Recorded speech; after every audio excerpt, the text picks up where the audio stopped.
On this traditional day of romance, I wanted to tell you a love story in the form of a letter. Lots of them. I'm Mike Hart, your senior reporter. Scott and Cheryl Rhodes met at Olive Knolls Church more than 40 years ago. Two kids who grew up with fathers who were pastors. And while they credit their faith for the foundation of their relationship, it was a series of questions that truly answered their prayers. For the young people to get together and have pizza. And after that, we Trivial Pursuit. Yeah, played Trivial Pursuit. And I wasn't really into the game; I was more into her. But Scott and Cheryl Rhodes met over church softball Labor Day weekend, 1984, and say they felt something right away. My sisters all thought that Scott was way too good for me.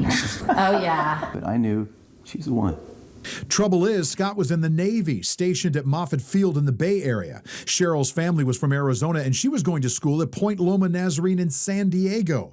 After meeting each other's families in November and December, the distance between them would grow, and a chill filled the air.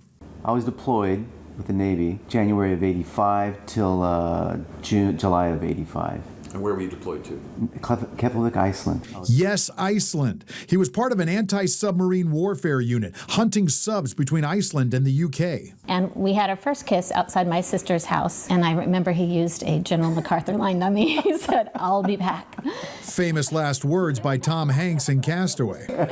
He's going to Iceland. Exactly. I'm just saying. So it's 1985. Cell phones in their infancy. No email, no FaceTime. Scott was allowed one call a month from a bank of phones with bad reception. Then we started writing letters as soon as he got to Iceland.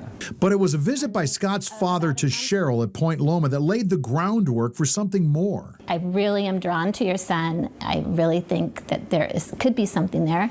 And I don't want to waste this time, so... And the list was born. And I remember these questions in the 30s. Oh, these are the questions? These are the questions. Right. 66 questions, a type of long-distance courting. We started in on those questions, and Scott was writing me almost every day. Like, read question number 33 is, now, what's the definition of anger? And then she goes in and she asks, do you control your response? Question 44, how many ways could you list that would build your spouse's self-esteem? And you have done that for me.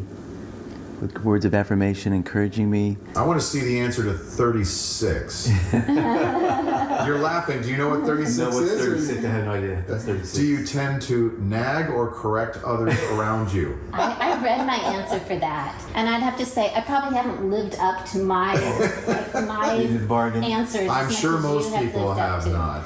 The letters went back and forth, from California to Iceland and back. We can't do but more than about 10 letters in a session. Exactly right. And then sometimes we'll say, "Whoa, this one is so my goodness." Really romantic. And by the time you get to May, we were like, I love you so much. I need you in my life. Please, honey. And when Scott finally returned, he was ready to propose Labor Day weekend, 1985. But we were physically together 45 days. That was it. Because 45 days in 1 year. And the rest was just letter writing. They were married on February 1st, 1986. The letters stopped and were left in a bag in a closet for years until Cheryl came across them and created a historical document, if you will, of their courtship. You know, people have pictures. We don't have very many pictures. We don't. We don't have any hardly at all. We just have this. And today, they bring out the binders each anniversary at their favorite restaurant as a lifelong present to each other. You were really being honest with me, and I really, really appreciated that, more so now than I would have appreciated it then. They were great answers, but now I look back and I say, wow. And if you're wondering, yes, they did pass down the list to their children who are happily married. But it has grown a bit, from 66 questions to more than 100. In Northwest Bakersfield, I'm Mike Hart, your senior reporter.